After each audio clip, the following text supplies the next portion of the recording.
आज मेरा जो है लेक्चर का मुख्य विषय है जो है हिंदी साहित्य का जो है काल विभाजन। हिंदी साहित्य चूंकि जो है हमारे यहाँ साहित्य तो जो है प्राचीन काल से जो है चली आ रही है, लेकिन जो लिखित रूप से कोई साक्ष्य होता है उसको साहित्य कहा जाता है। तो हिंदी साहित्य का जो काल विभाजन जो है अध्ययन अध्यापन के लिए और जानकारी एकत्र करने के लिए किया गया है, वह जो है 10वीं शताब्दी के बाद ही प्राप्त होता है। जो है 1050 से लेकर के 12वीं शताब्दी तक जो है हिंदी साहित्य को आदि काल के नाम से जाना जाता है। जो है 10 और 12वीं शताब्दी से लेकर के 14वीं शताब्दी तक के काल को जो है हम लोग जो है भक्ति काल के नाम से जो है जानते हैं। 14वीं शताब्दी से लेकर के जो है 16वीं शताब्दी तक के जो है वह हमारा जो है रीति काल के नाम से जाना जाता है। साथ ही जो है अंतिम काल जो हमारा आधुनिक काल है वह जो है 1850 से लेकर के जो है 16वीं से लेकर के 1850 रीति काल और 1850 से लेकर के जो है आधुनिक काल जो है हिंदी साहित्य के नाम से जाना जाता है। आधुनिक काल को भी जो है अध्ययन अध्यापन के दृष्टिकोण से जो है 4 भागों में बांटा गया है। जो है जिसको हम लोग जो है भारतेंदु युग, द्विवेदी युग, छायावाद युग और छायावादोत्तर युग के नाम से जाना जाता है। अब मैं जो है इन चारों कालों पर जो है व्यापक रूप से जो है प्रकाश डालने का जो है काम करूंगा और यह बताने का काम करूंगा जो है कि यह जो है इनका किस प्रकार से नामकरण किया गया है और इनके नामकरण के पीछे क्या कारण है। आदिकाल जो है देखेंगे वह हमारे सबसे प्राचीन काल रहा है, सबसे प्रारंभिक काल रहा है, इसलिए हिंदी साहित्य में इसको आदिकाल काल के नाम से जाना जाता है। आदिकाल के साथ ही साथ जो है इसको जो है चारण काल और राशो काल, प्रारंभिक काल, वीरगाथा काल और आदि काल के नाम से जाना जाता है। उसके पीछे यही कारण रहा है। हम लोग कहते हैं कि साहित्य समाज का दर्पण होता है, जैसा साहित्य में पाया जाता है जो है उसी के अनुसार हम लोग उसको नामकरण कर दिए हैं। तो अलग अलग विद्वानों ने अलग अलग दृष्टिकोण से जैसी रही भावना, जैसी ता देखी मूरत तो वैसी, जैसा जिसका दृष्टिकोण रहा, जैसा तथ्यों को उन्होंने अवलोकन किया उस हिसाब से उन्होंने काल विभाजन किया।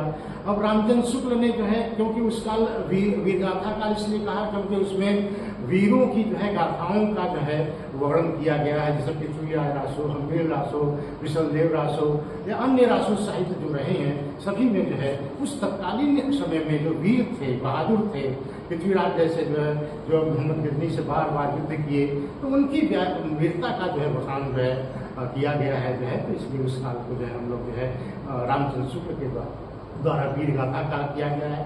रासो काल जो है आदिकाल को इसलिए कहा जाता है क्योंकि उस समय जो है ऐसे जो है गीत गाए जाते थे जो है जो कि रासो मतलब राजाओं से संबंधित जो है संबंधित थे, राजवीरों से संबंधित थे, इसलिए उसको रासो काल कहा गया है। चारण काल इसलिए उसका नामकरण किया गया कि उस तत्कालीन समय में राजाओं के सानिध्य में रह करके, राजाओं के अधीन रह करके कुछ चारक ऐसे होते थे जो कि अपने जो है गीत जो है गाते थे राजा की प्रशंसा में, राजा के खुशामद में, उनकी वीरता का, उनके सौंदर्य का, उनके पराक्रम का वर्णन करते थे जो है, इसलिए वह जो है चारण काल से नामकरण किया गया है। जो है तो इस तरह से देखेंगे अलग अलग विद्वानों के द्वारा अलग अलग दृष्टिकोण जो है अपना करके जो है आदिकाल का जो है नामकरण जो है किया गया है, जो 14वीं शताब्दी तक था। 14वीं शताब्दी के बाद जो हमारा हिंदी साहित्य का युग पाया जाता है उसको हम लोग भक्ति काल के नाम से जाने जाते हैं। भक्ति काल को जो है हिंदी साहित्य का जो है स्वर्णिम युग माना जाता है, स्वर्ण काल कहा जाता है। जो है भक्ति काल को यहाँ पर जो है विषय के दृष्टिकोण से, तथ्यों के दृष्टिकोण से जो है 2 भागों में बांटा गया है, सगुण भक्ति धारा और जो है निर्गुण भक्ति धारा। क्योंकि उस समय जो है भक्ति का आंदोलन था, मुगलों का ऐसा शासन था जिसमें हर व्यक्ति जो है अपने धर्म को जो है श्रेष्ठ बताना चाहता था। तो सनातन धर्म के लोग, हिंदू धर्म के लोग भी जो है अपने धर्म को श्रेष्ठ बनाने का प्रयास किए। तो उन लोगों ने जो है शगुन भक्ति के अंतर्गत जो है अपनी बातों को, विष्णु को अपना उपासक मान करके उनके चरित्र का वर्णन किया है, जिसमें राम और कृष्ण को जो है मुख्य रूप से नायक माने। तो जो राम को जो है अपना नायक मान करके जो है वर्णन किया और रामाश्रयी शाखा के अंतर्गत माना गया, जिसमें तुलसी आदि प्रमुख कवि के रूप में थे। और कुछ लोग जो है कृष्ण को अपना मुख्य आराध्य देव या जो है प्रेरक के रूप में माना, इसलिए उसको जो है हम लोग जो है कृष्णाश्रयी शाखा के नाम से जाते हैं। तो ये जो है सकुल भक्ति के अंतर्गत जो था दो शाखाएं जो है भक्ति काल में ही जो है निर्गुण के अंतर्गत थी जो है ना। तो निर्गुण को भी देखेंगे जो है हम लोग दो भागों में बांटते हैं जो है ज्ञानाश्रयी शाखा और जो है प्रेमाश्रयी शाखा के रूप में। अर्थात कुछ लोगों ने ईश्वर प्राप्ति का माध्यम ज्ञान को माना और उन्होंने माना कि ज्ञान के माध्यम से ही जो है हम लोग ईश्वर तक जो है पहुंच सकते हैं। जैसे कबीरदास ने कुछ कहा कि संदो भाई आए ज्ञान की यादी रे, ब्रह्म की टाटी सवै उड़ानी, माया रहे ने बाती रे, दुष्टता की दुई धुन उड़ानी, मोह पड़ेगा टूटा रे, कृष्णा छाने पड़ी घर ऊपर पद का भाड़ा टूटा रे। अर्थात जो हमारे मनोविकार है, जो 6 विकार है, काम क्रोध मद लोभ मोह मत्सर्य, ये 6 विकार जो है हमारे मनुष्य को जो है इस संसार में बांधे रखते हैं, उसी से हम लोग ग्रसित करते हैं और ग्रसित होने के कारण हम लोग ईश्वर के सानिध्य में नहीं पहुंच पाते। और जिस दिन हम लोग जो है 6 विकारों पर अपने जो है विजय प्राप्त कर लेते हैं, उस दिन जो है हमें ईश्वर का सानिध्य हो जाता है, ईश्वर से जो है हमारा मिलन हो जाता है और ईश्वर को हम जान पाते हैं, समझ पाते हैं। तो ये देखेंगे जो है ज्ञानाश्रयी शाखा के अंतर्गत कबीर आदि लोगों ने कहा है। कुछ लोगों ने माना है जो है कि प्रेम ही जो है ईश्वर प्राप्ति का माध्यम है, उसमें प्रेमाश्रयी शाखा के अंतर्गत माना गया है जो है, जिसके प्रमुख कवि के रूप में जायसी को जायसी जो है प्रेमाश्रयी शाखा के प्रमुख कवि में थे। उन्होंने देखेंगे जो पद्मावत की रचना किया है, पद्मावत के माध्यम से उन्होंने पद्मावत का 2 रूप में अर्थ ग्रहण किया जाता है, एक रहस्यवाद के रूप में, एक भौतिक सांसारिक रूप में, साधारण प्रेम के रूप में, एक ईश्वरीय प्रेम के रूप में। उसमें लौकिक और पारलौकिक प्रेम दोनों को जो है सामंजस्य स्थापित करके जो है प्रेम के माध्यम से जो है ईश्वर प्राप्ति की बात की गई है जो है। ये देखेंगे हमारा जो है भक्ति काल को हम लोग जो है सगुण भक्ति के और निर्गुण भक्ति के अंतर्गत बांटते हैं। सगुण भक्ति के अंतर्गत जो है रामरसई शाखा, ईश्वर सत्संग शाखा और निर्गुण भक्ति के अंतर्गत प्रेम रसरई और ज्ञानाश्रयी शाखा के रूप में विभाजित करते हैं। तीसरा जो हमारा हिंदी साहित्य का काल है वह जो है रीतिकाल है। रीतिकाल 16वीं शताब्दी से लेकर के 1850 तक का जो युग रहा है वो हमारा रीतिकाल के नाम से जाना गया है जो है। रीतिकाल को हम लोग श्रृंगाल काल के भी नाम से जाने जाता है। श्रृंगाल काल को जो है हम लोग 2 भाग में भी विभाजित करते हैं, संयोग और वियोग संयोग। उसी प्रकार से रीतिकाल को भी जो है विषय वस्तु के दृष्टिकोण से, अध्ययन के दृष्टिकोण से जो है और संप्रेषण के दृष्टिकोण से भी जो है हम लोग 3 काल में जो है उसका विभाजित करते हैं जो है रीतिबद्ध, रीति सिद्ध और रीति। अर्थात जो परंपराओं से बधा था, भाषा से बधा था, व्याकरण से बधा था, उसको हम लोग जो है रीतिबद्ध के अंतर्गत माने हैं। कुछ लोगों ने जो है वह मुक्त रूप से अपनी बातों को संप्रेषण किया जो है, किसी प्रकार का बाधा बंधन नहीं था जो है, जैसे गणानंद आदि कवि के रूप में, तो रीति के कवि के रूप में जाने जाते हैं। तो इस प्रकार रीतिकाल के जो है कवियों को रीतिबद्ध, रीति सिद्ध और रीति के रूप में ग्रहण किया गया है।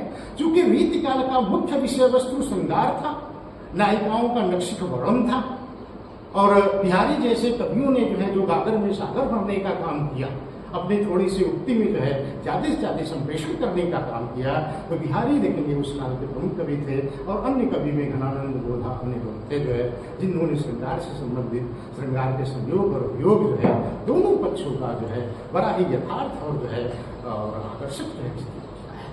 चौथा जो है हमारा हिंदी साहित्य का काल विभाजन किया जाता है वह जो है आधुनिक काल के रूप में है, क्योंकि अब जो है अभी तक जो हिंदी साहित्य की जो रचनाएं की जाती थी जो है वह काव्य में की जाती थी।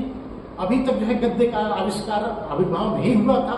भारतेंदु जी हिंदी साहित्य के खड़ी बोली के प्रवर्तक माने जाते हैं। उन्होंने अब जो है जो हिंदी साहित्य में रचनाएं जो शुरू हुई वह जो है खड़ी बोली में रचना की जाने लगी। भारतेंदु जी ने अब जो है काव्य के साथ साथ जो है गद्य की अन्य विधाओं का भी जो है वो प्रचलन किया। गद्य के अन्य विधाओं से तात्पर्य है अब जो है निबंध, रेखाचित्र, संस्मरण और कहानी, नाटक, उपन्यास, अन्य जो गद्य विधाएं हैं, प्रमुख विधाएं हैं, उनका प्रारंभ हो गया। अब जो है उपन्यास भी लिखे जाने लगे, कहानी लिखे जाने लगे, नाटक लिखे जाने लगे, एकांकी लिखे जाने लगे, जो जिसका मुख्य भाषा का संप्रेषण था वो खड़ी बोली थी। अभी तक खड़ी बोली की रचना नहीं हो पा रही थी, लेकिन भारतेंदु जी अन्य कवियों के द्वारा उस समय खड़ी बोली का जो है प्रवर्तन किया गया और 1850 के बाद जो है काव्य के साथ साथ जो है गद्य की विधाओं का भी लेखन शुरू हो गया जो है। क्योंकि यह काल हमारे हिंदी साहित्य का और भारतीय राजनीति का जो है वो संक्रमण पीरियड था। अंग्रेजों पे जो है लोग भगाना चाहते थे और भारत को मुक्ति कर लेना चाहते थे। इसलिए जो भी साहित्यिक रचनाओं का मुख्य विषय वस्तु था अंग्रेजों के खिलाफ था और राष्ट्रवादिता को प्रधानता दी गई। चाहे कहानी हो, चाहे नाटक हो, चाहे उपन्यास हो, चाहे अन्य हो, सभी में जो है राष्ट्रवादी विचारधारा को लाया दिया गया जो है और भारतीयों को जागरूक करने को, जागरूक भारतीयों को प्रेरणा देने को, भारतीयों को आगे बढ़ाने की बात की गई, जिसका मुख्य नेतृत्व जो है भारतीय हरिश्चंद्र की, जिनका जन्म जो है बनारस में जो है 1850 में हुआ था और 1885 में चूंकि अल्पायु में ही जो है 35 वर्ष की उम्र में ही उनकी मृत्यु हो गई, तो वह ज्यादा दिन तक जो है जिंदा नहीं रहे जो है। लेकिन उस 35 वर्ष अल्पावधि में जो है हिंदी साहित्य को जो है एक नई दिशा, एक नई स्थिति, एक नया मार्गदर्शन, एक नई जो है पहल जो है दे करके वो विदा हुई जो है। उसके बाद देखेंगे जो है 1850 के बाद जो है 19वीं शताब्दी के बाद जो है हमारे महावीर प्रसाद द्विवेदी जैसे लोगों का जो है आविर्भाव होता था। तो 1800 से लेकर 1819 तक जो है आधुनिक काल में हम लोग जो है वो द्विवेदी युग के नाम से जाने हैं। द्विवेदी युग का सबसे बड़ा योगदान जो रहा कि उन्होंने सरस्वती पत्रिका का बनारस में संचार किया जो है और प्रकाशन किया, उसके संपादक थे। और सरस्वती की पत्रिका के माध्यम से जो भारतेंद्र युग के समय खड़ी बोली जो है बाल्यावस्था में थी, एक जो शैशवावस्था में थी, जो अपरिपक्वता थी, उसको महावीर प्रसाद द्विवेदी ने सरस्वती के माध्यम से परिपक्वता लाने का काम किया।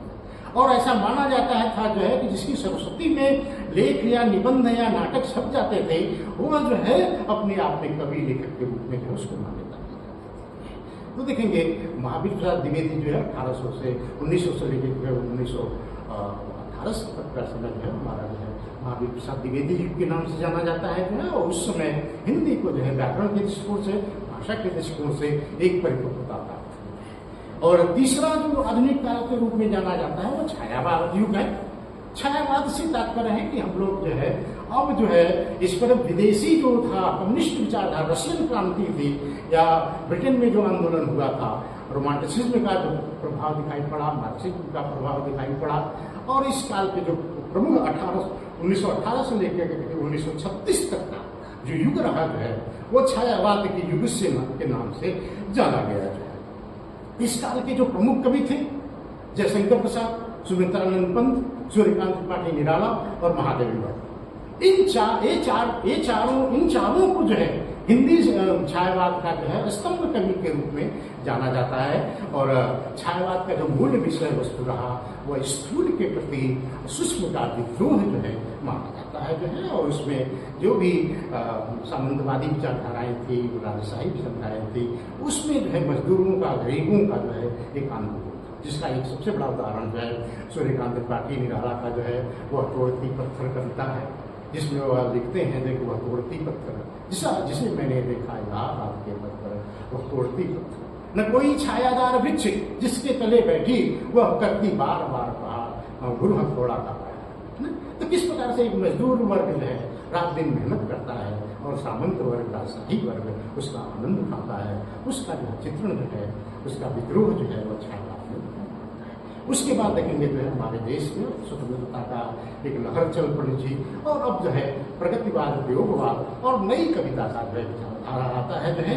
और इस विचारधारा से प्रभावित होकर के जो है हिंदी साहित्य में रचनाएं लिखी जाती हैं। इस तरह से हिंदी साहित्य को हमने जो है 4 भागों में विश्लेषित किया और साथ ही आधुनिक काल को भी 4 भाग में विश्लेषित करके जो है अंतिम काल में प्रयोगवाद और प्रगतिवाद का, चूंकि समाज में उस समय जो स्थिति थी, साहित्य समाज का दर्पण होता है जो है, और उसमें जो है राष्ट्रीय अंतर्राष्ट्रीय जो समाज में परिवर्तन हो रहे थे वह प्रभाव दिखाई पड़ता है। धन्यवाद।